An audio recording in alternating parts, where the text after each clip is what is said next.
Remember from Calculus 1, when we have a single variable function and we want to take the derivative of a composition function, then we have to use the chain rule.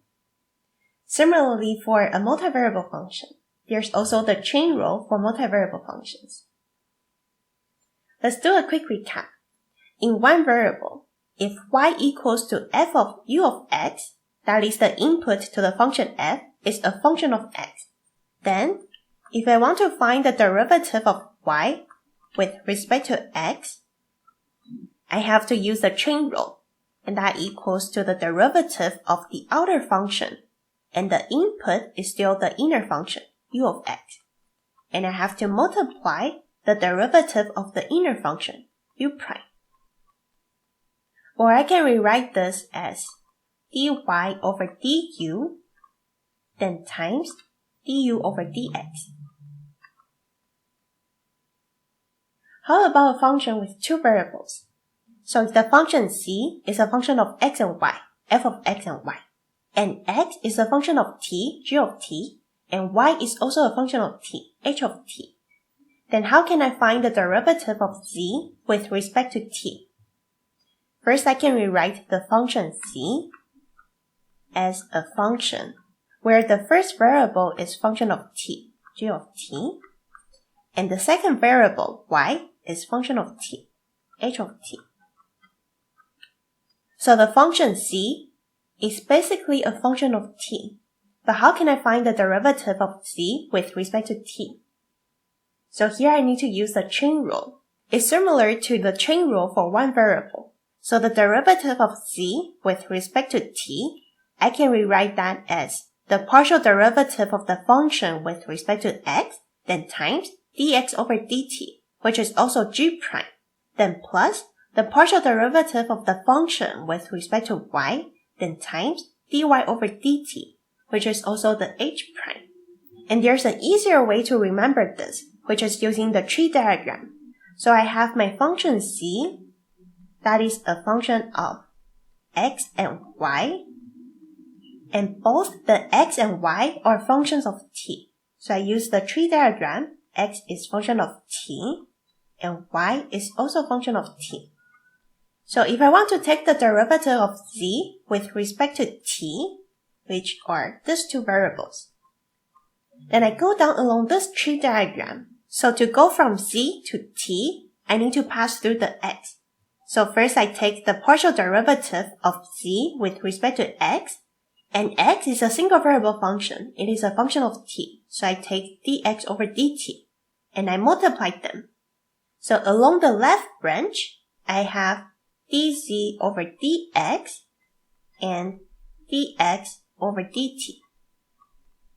So I multiplied them to get to this part. But since I have another t here, so I also need to go down along the tree. So along the right branch, I have dz over dy, and y is function of t. It is a single variable function. So dy over dt. And I also multiplied them, and I get to the second term. And just a quick note, this dx over dt also equals to g prime, and this dy over dt also equals to h prime. If x and y are also multivariable functions, for example, they are functions of s and t, then we can take the partial derivative of z with respect to s or t. And to get to these two formulas, we can use the tree diagram again. So we have the function z, that is a function of x and y. But x and y are functions of two variables again. So x will also have two branches. It is a function of s and t. Similarly for y, it is a function of s and t. So if I want to take the partial derivative of z with respect to s, then I go down along the tree. So if I move from z to s, I need to pass through the x and I get to s. So I have dz over dx, then times dx over ds. And since I have another s here, so I have plus, and to go from c to this s, I need to pass through the y and then to s. So I have dz over dy and times dy over ds. And note that the second partial derivatives, the dx over ds and dy over dx, I also use the partial sign. And that is because the x and y are multivariable functions. They are functions of s and t. Unlike the previous case where x and y are single variable functions, they are functions of t only. So here I also need to use the partial sign for x and y. Similarly for dz over dt, if I want to move along the tree from c to t, I can see that I have 2t. And to move from c to t, I need to pass through the x and then get to t. So I get to the first term, dz over dx times dx over dt. Then plus, from the right branch, I pass through the y and then y to t.